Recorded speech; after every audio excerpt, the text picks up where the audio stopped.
Hola chicas, buenas tardes. Estoy haciendo estos videos para resumir un poco el libro del Certside para gerentes, para ustedes que les toca hacer su examen pronto. Básicamente, lo que estoy queriendo, la intención que estoy queriendo tener es ayudar un poco con el estudio de este material. Son 12 capítulos, son 10 capítulos. Y pues espero hacer 10 videos. Considero que es más fácil de pronto repasar escuchando que leyendo. Y no sé, a lo mejor hago videos cortitos para que ustedes puedan escucharlos en sus ratitos libres y que les pueda ayudar un poco de repaso. Y si en algún capítulo tienen duda, pues regresar a él, ¿no? Entonces voy a tratar de hacerles un video por cada capítulo. Entonces el capítulo número 1 habla sobre las enfermedades transmitidas por los alimentos. Aquí nos dice que hay dos maneras de catalogar las enfermedades transmitidas por alimentos. Una es la que donde el alimento viene contaminado y entonces provoca una enfermedad general en dos o más personas, y a eso se le llama brote. Cuando dos personas comieron el mismo alimento y enferman presentando los mismos síntomas, a eso se le llama brote. Y la otra vertiente son todos aquellos enfermedades que son transmitidas por los alimentos.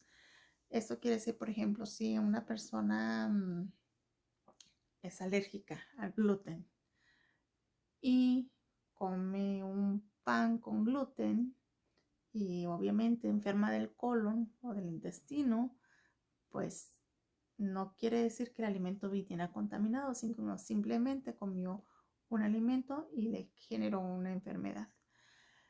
Pero si una persona come una carne que no estuvo bien cocinada, no llegó nunca a su temperatura ideal y un grupo de personas la comen, quiero decir, y mínimo dos personas se enferman y dentro de su sintomatología están presentando los mismos síntomas, a eso ya se le llama un brote.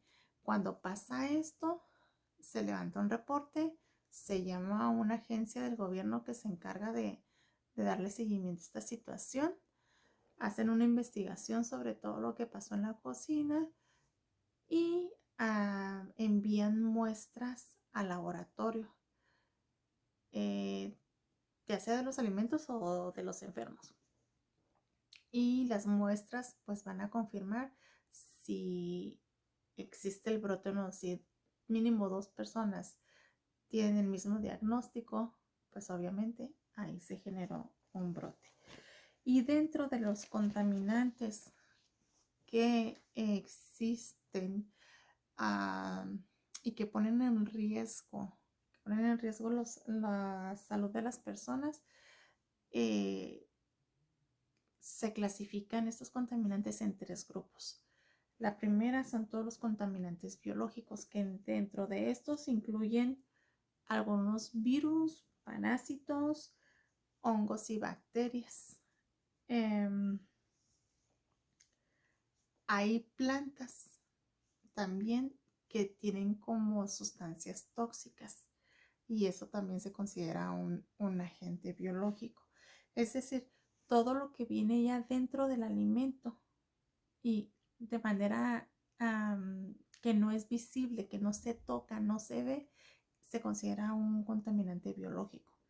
Luego existen los contaminantes químicos, que esos pueden ser que nosotros se los demos a los alimentos de manera a lo mejor sin darnos cuenta o por descuido. Básicamente todos los que son los limpiadores, sanitizantes y pulidores que se utilizan en las cocinas son agentes contaminantes químicos que si caen dentro de un alimento o de un área donde se van a manipular alimentos, pues pueden provocar una contaminación ahí y pues por lo tanto una enfermedad. Y luego existe el tercer tipo de contaminante, que son los contaminantes físicos, que estos vienen, pueden venir de manera natural en el alimento o no. Cuando digo que pueden venir de manera natural, me refiero a que pueden ser alimentos como que tienen semillas grandes y que pueden atorarse en la garganta o en el tracto digestivo y pueden causar una enfermedad, o como lo pueden ser, perdón, también las espinas de los pescados, que también es un contaminante físico y pueden causar una situación de riesgo dentro de las personas. Y está en la otra parte de los contaminantes físicos que por el descuido de nosotros mismos pueden caer entre los alimentos, como lo pueden ser una grapa, un papel, un pedazo de cartón, un pedazo de plástico, hasta los guantes, si se rompe, si se cae un pedacito ahí. Todo eso son contaminantes físicos que pueden caer de una forma u otra dentro del alimento, y pues esto nos puede generar un riesgo de contaminación bastante serio. Luego,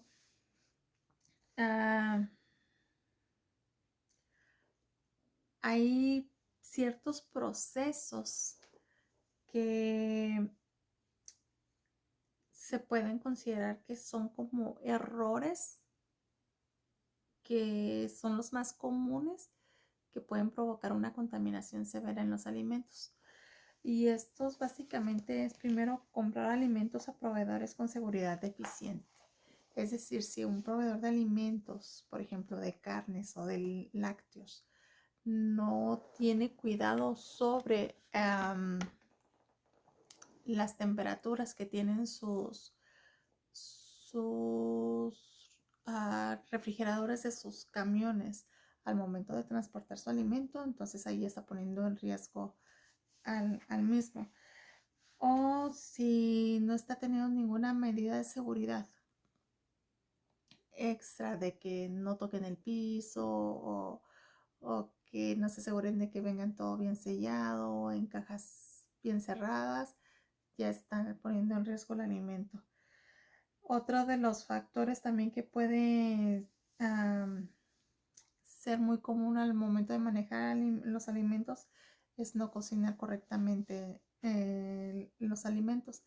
Generalmente en las cocinas se solicita que las personas que van a encargarse de cocinar algún alimento, bueno, no generalmente, es obligatorio que tienen que estar midiendo la temperatura de estos alimentos siempre. Entonces, si hay rangos de temperatura mínima que debe tener cada alimento después de ser cocinado, y estas se clasifican según el alimento, pero básicamente casi en todos los lugares se pide que todos los alimentos estén cocinados mínimo a 165 grados Fahrenheit. Entonces, si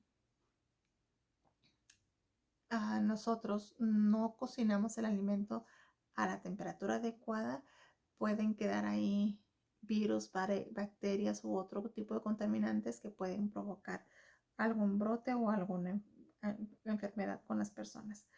También el hecho de no mantener los alimentos en las temperaturas correctas pueden provocar algún brote o una enfermedad. No solamente lo que se cocina, también lo que no se cocina. Por ejemplo, los yogurts. Si ya sabemos que tienen que estar en una temperatura de entre 40 y 75 grados, me parece, Fahrenheit. Entonces,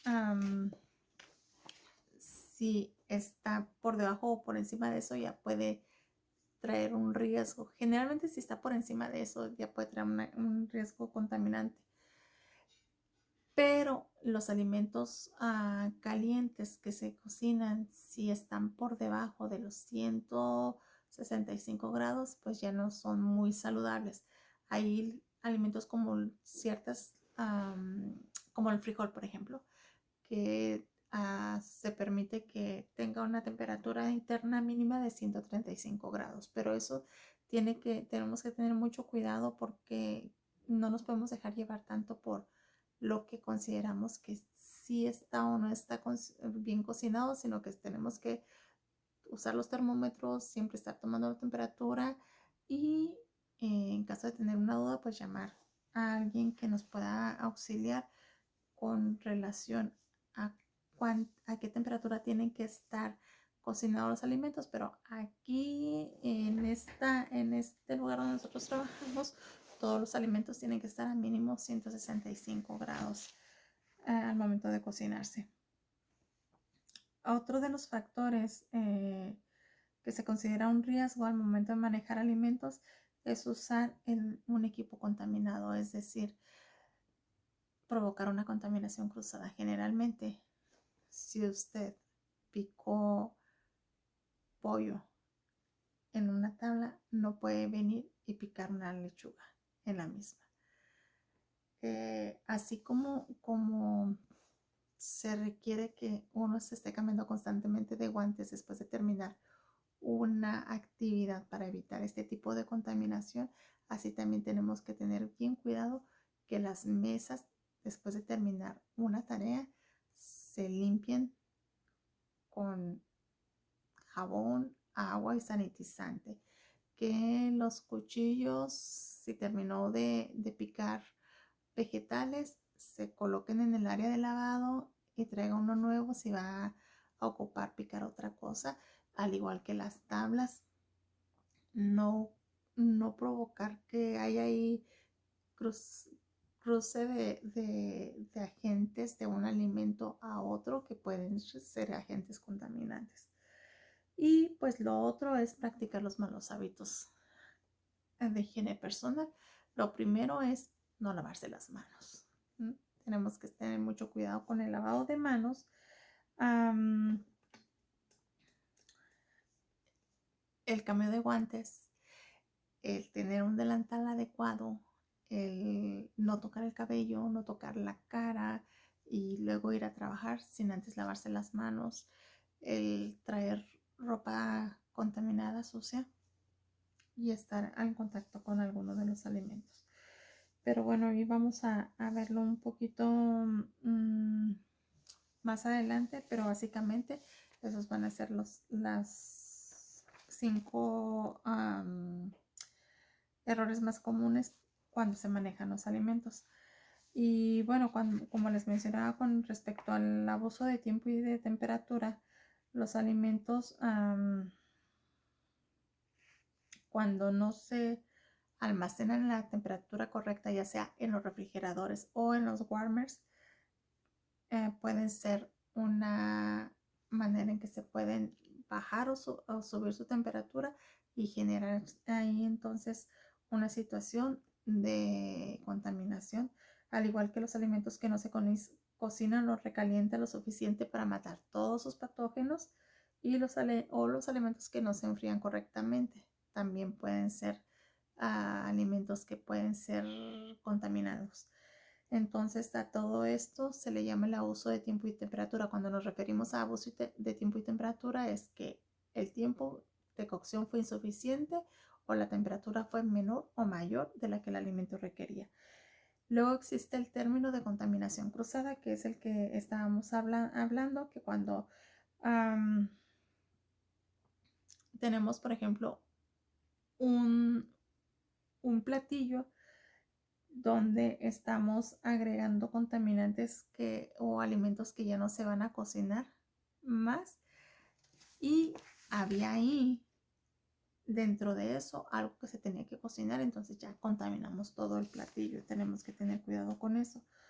O por ejemplo, si estamos haciendo, no sé, pizza y la ponemos la pizza directamente en una mesa que no se sanitizó, no se limpió y no se llevó todo su proceso de sanitización correctamente, ahí se puede contaminar. También los alimentos que ya están listos para comer y se ponen en no sé, en una base, y encima de eso ponemos otro alimento como una carne cruda y se empieza a gotear y cae dentro de un alimento que ya estaba listo para comer, ese alimento ya se contaminó. Y también, por ejemplo, cuando siguiendo el tema de la carne, cuando tocamos una carne de puerco cruda, un pollo crudo, lo estamos picando porque lo vamos a preparar o lo vamos a marinar para un platillo, y luego nos vamos a hacer ensaladas y no nos lavamos las manos. Ahí estamos corriendo el riesgo de contaminar esos alimentos. Y pues también, si estamos limpiando con un trapo y luego dejamos el trapo encima de la lechuga o de la fruta, ahí estamos provocando una contaminación cruzada. Y pues los malos hábitos de higiene personal, como los mencioné, toco mi cara, luego toco el alimento, toco mi cabello, luego toco el alimento, toco mi piel, me rasco porque tengo comezón y luego voy y toco el medicamento. Tengo tos, tengo gripa y estoy trabajando ahí. Eso ya es un mal hábito de higiene personal. Mis patógenos que puedo tener dentro de mi piel o la suciedad que puedo tener dentro de mi piel, cabello, mi ropa o lo que es cuando toso o estornudo, lo que sale ahí puede contaminar el alimento y puedo enfermar a muchas otras personas. Y también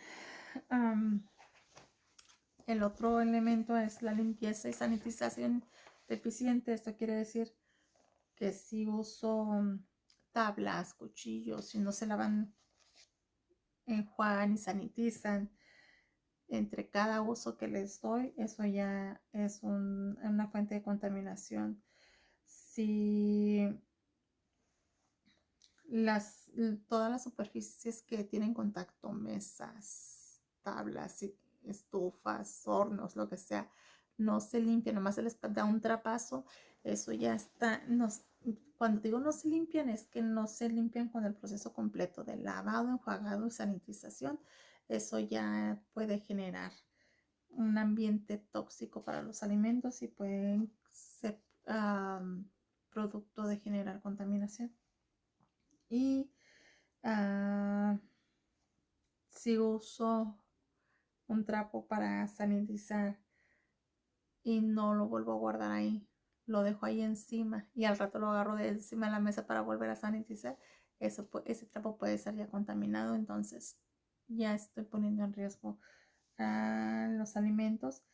Y si al momento de sanitizar, de preparar mi sanitizante, no tuve el cuidado de medir en mi agua y asegurarme que mi sanitizante esté dentro de la medida correcta, ahí estoy poniendo también en riesgo mi proceso de sanitización y por lo tanto estoy provocando que todo lo que pudiera haber en la mesa quede arriba de la mesa.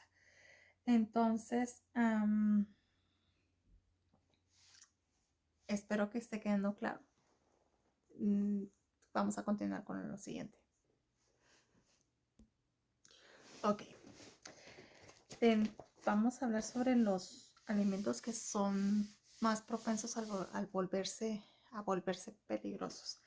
Y los primeros son todos los alimentos que necesitan el tiempo de control y temperatura, los TCS. Estos alimentos se pueden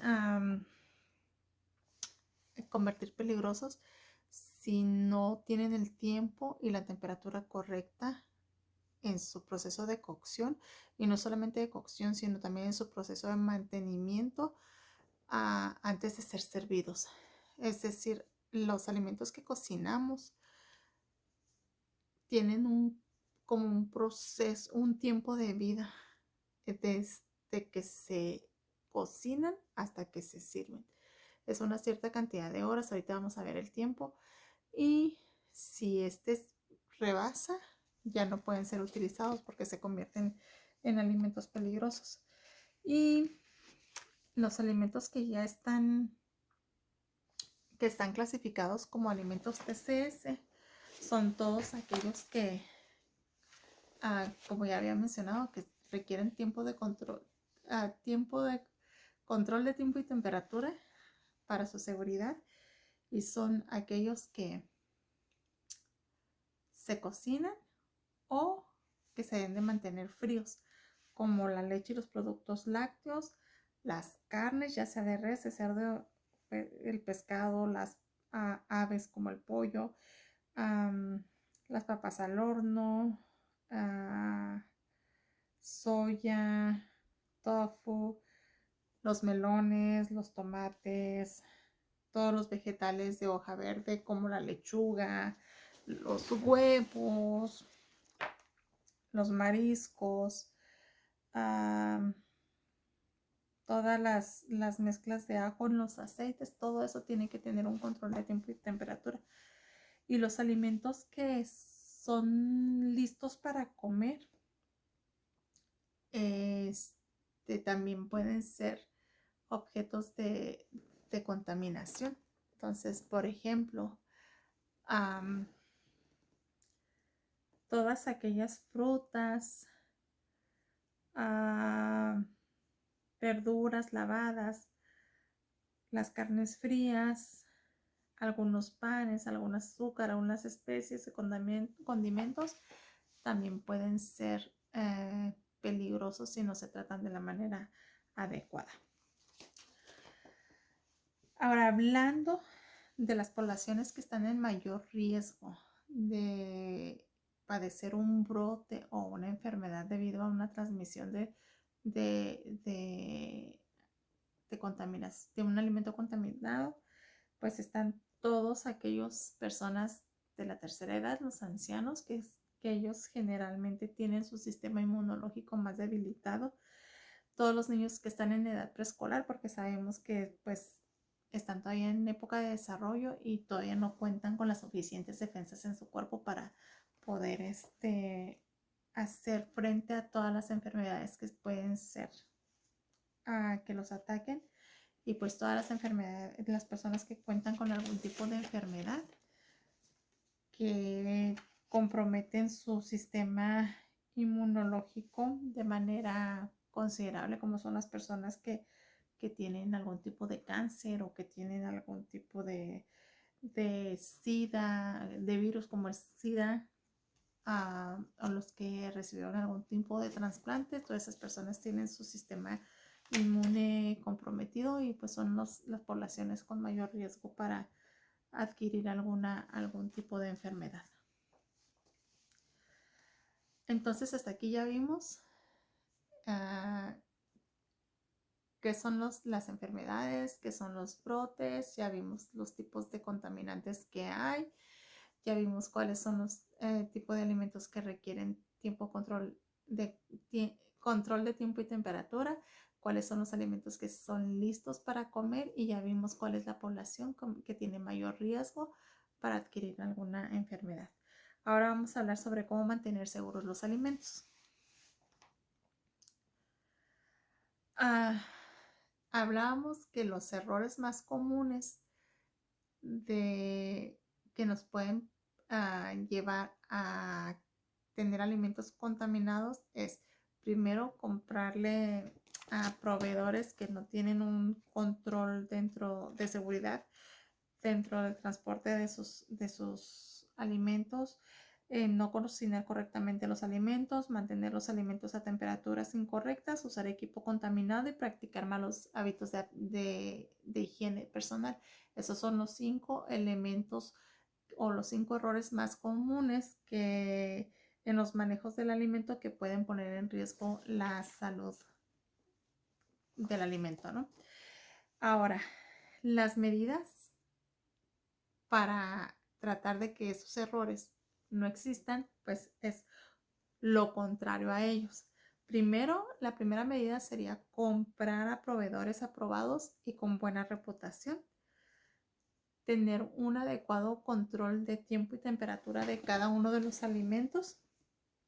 Prevenir la contaminación cruzada, que ya hablamos también de cómo se da la contaminación cruzada. Tener buenos hábitos de higiene personal y tener siempre la limpieza y sanitización al día. Ya sabemos que para poder limpiar tenemos que tener jabón, agua y sanitizante.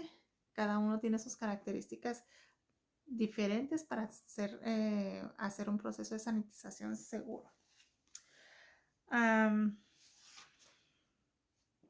Vamos a hablar sobre las agencias de gobierno que son las responsables de la prevención de enfermedades. Y aquí primero tenemos la agencia, la FDA, que es la Agencia de Transmisión de Alimentos y Drogas, y el Departamento de Agricultura, la USDA, la USDA, que son los que se encargan de inspeccionar los alimentos y desempeñar otras tareas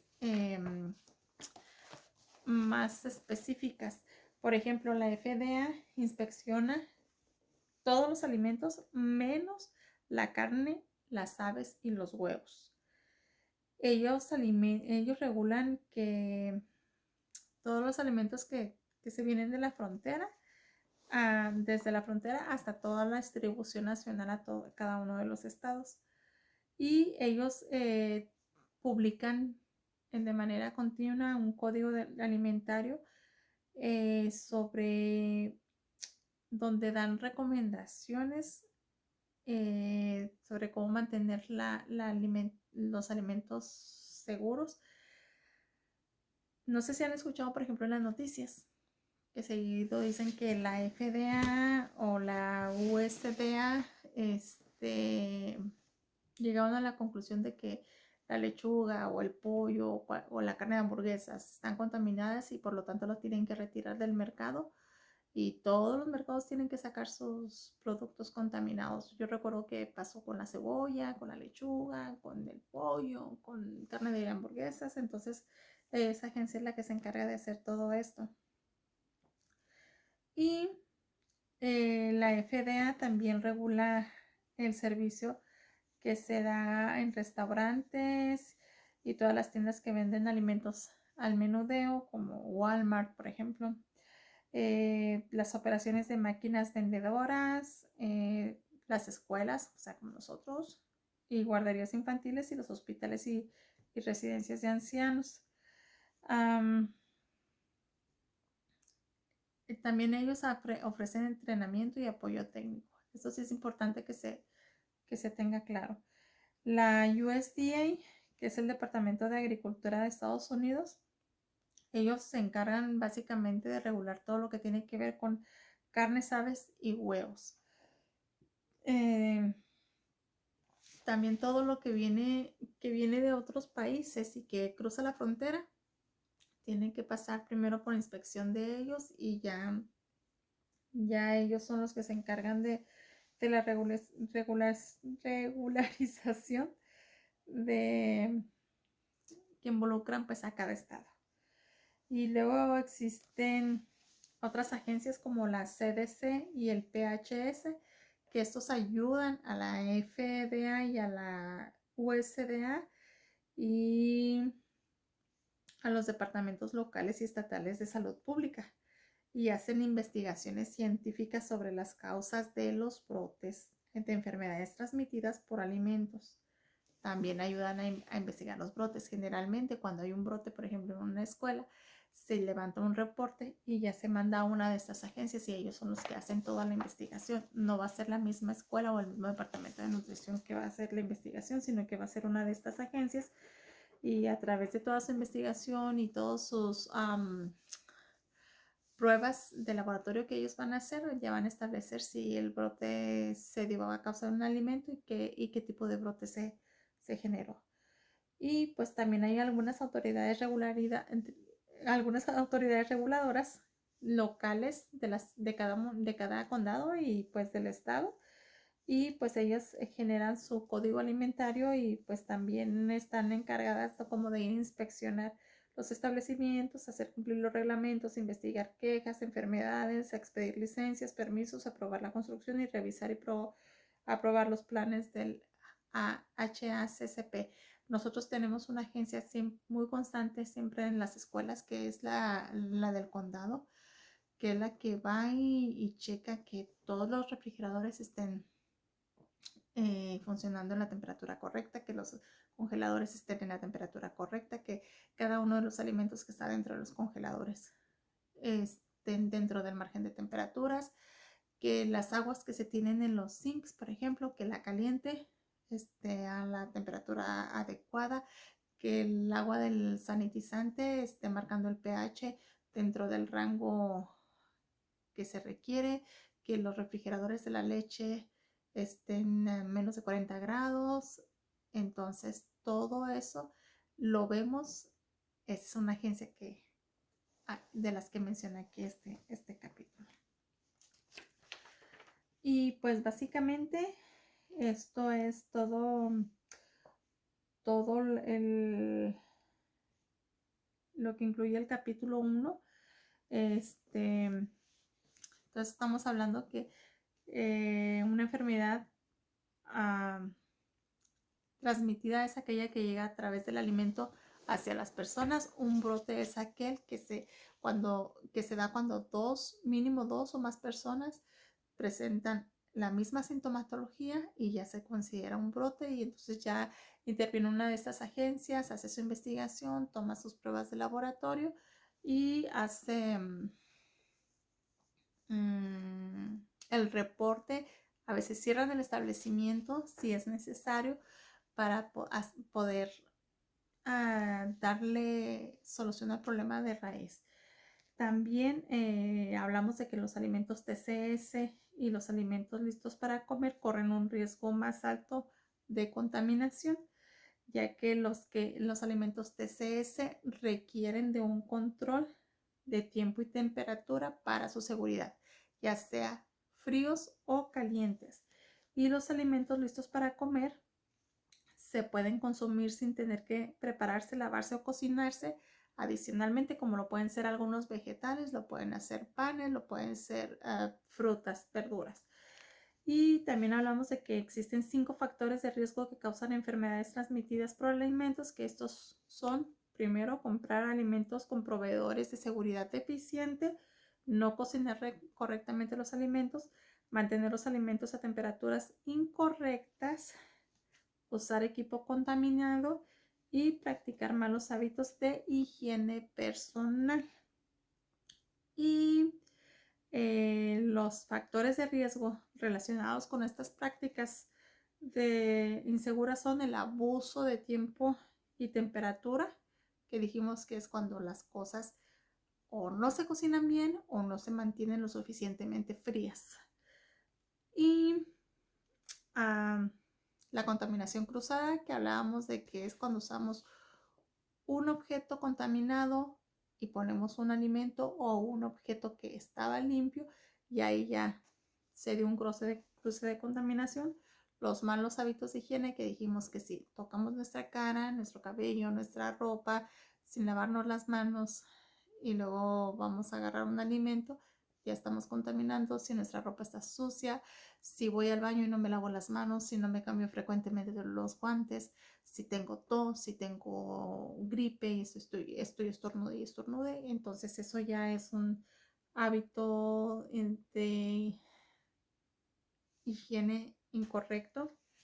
O si tengo diarrea y estoy trabajando, o sea, si estamos enfermos, ahí le damos en la torre a los chiquillos, ¿no? Y pues los malos hábitos de higiene personal y limpieza y sanitización, si son deficientes, es decir, si no llevo mi proceso completo en cada área de trabajo de lavado, enjuagado y sanitizado, si los trastes no llevan un proceso de lavado, enjuagado y sanitización, si la toalla que uso para sanitizar no se mantiene dentro del bote del sanitizante y esos son factores que van a provocar una contaminación. También mencionamos que los grupos que corren mayor riesgo de enfermarse debido a alimentos seguros son los ancianos, porque su sistema inmune está más debilitado, los niños en edad preescolar, porque su sistema inmune no está todavía suficientemente desarrollado para combatir alguna enfermedad, y todas aquellas personas que tienen algún tipo de situación, una enfermedad donde su sistema inmune se vea comprometido, como son las personas que tienen cáncer, que tienen SIDA o que han tenido algún tipo de trasplante. También hablamos de que las medidas más importantes para mantener los alimentos seguros son lo contrario a los factores de riesgo. Controlar tiempo y temperatura de cada uno de los alimentos. Prevenir la contaminación cruzada. Practicar buenos hábitos de higiene personal. Comprar a proveedores seguros y con buena reputación, y limpiar y sanitizar de manera adecuada los objetos y las superficies. Y pues también viene el proceso de que se debe mantener a todos el personal entrenado para tener conocimiento de todas estas medidas, porque es muy común que lleguen personas nuevas a las áreas de trabajo y cuestionen por qué me tengo que cambiar constantemente los guantes, por qué tengo que hacer esto. Si las personas no tienen conocimiento, no tienen información, no tienen educación al respecto, también es un factor de riesgo dentro de las áreas de trabajo.